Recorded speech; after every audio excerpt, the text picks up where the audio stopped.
और पुण्यात्मा, हमारे समाज में एक बहुत बड़ी बीमारी ये भी है कि किसी का संतान ना हो तो उसका जीना आराम कर देते। यहां तक देखा हमने कि उससे तो नफरत करने लग जाते हैं कि इसकी सुबह सुबह शक्ल भी ना देखनी चाहिए जिसका संतान नहीं है। और जिस कारण से वो स्वयं भी महसूस कर जाते हैं कि हम चले हैं तो लोग घरों में बढ़ जाएंगे या कोई रास्ता बदल जाते हैं। लेकिन अब बने क्या?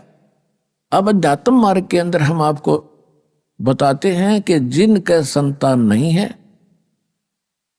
वो तो अलग बात है। आज ऐसे समाज में रहते हो जहां आपको ये ज्ञान सुनने को मिलता नहीं, और सुनने को मिलता है तो एक दिन मिलता है, बाकी समय में वहां सब लोगों के ताने यानी व्यंग सहन ही करने पड़ते हैं, जिस कारण से हमारा ये ज्ञान हृदय में टिकता नहीं। फिर भी परमात्मा अपने बच्चों को वो तो रहम कर देते हैं कि चलिए ऐसे नहीं तो ऐसे मान लेगा, लेकिन जिनका उन्हें मोक्ष करना है तो वो अपने हिसाब से ही करते हैं। तो संसारिक दृष्टि से तो हम देखते हैं जिसका संतान नहीं वो सबसे दुर्भाग्यशाली व्यक्ति है। और यदि हम भगवान के अध्यात्म ज्ञान के पलड़े में तोलते हैं तो वो घना सौभाग्यशाली व्यक्ति है यदि उसको भक्ति मिल जाती है तो। और भक्ति नहीं करते हैं तो इसे तो संतान वाले और इसे बिना संतान वाले।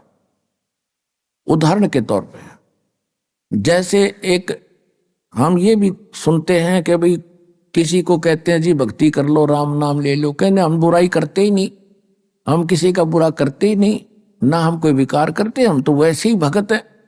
देखो 2 एकड़ जमीन है, 1 एकड़ तो संवार रखी है बाग है ट्रैक्टर हल से, और बिल्कुल घास रहित कर दिया, अड़ंगा काट दिया सारा, और बा दी कति समार दी, और एक में अड़ंगा भरा पड़ा है सारा, झाड़ जंखाड़ बोझड़े कांटे सब।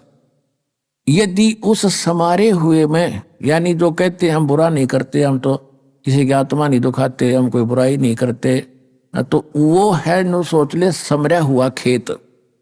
और दूसरे जो बुराई करते हैं, चोरी करते हैं, डाके डालते हैं या और भी कोई बुराइयां करते हैं, शराब पीते हैं, वो हैं उसमें वो एकड़ जमीन जिसमें झाड़ बोझड़े उगे खड़े हैं। तो अगर उस समरे हुए खेत में भी बीज ना बीजा गया तो कोई वैल्यू नहीं उसकी, बराबर है दोनों के दोनों।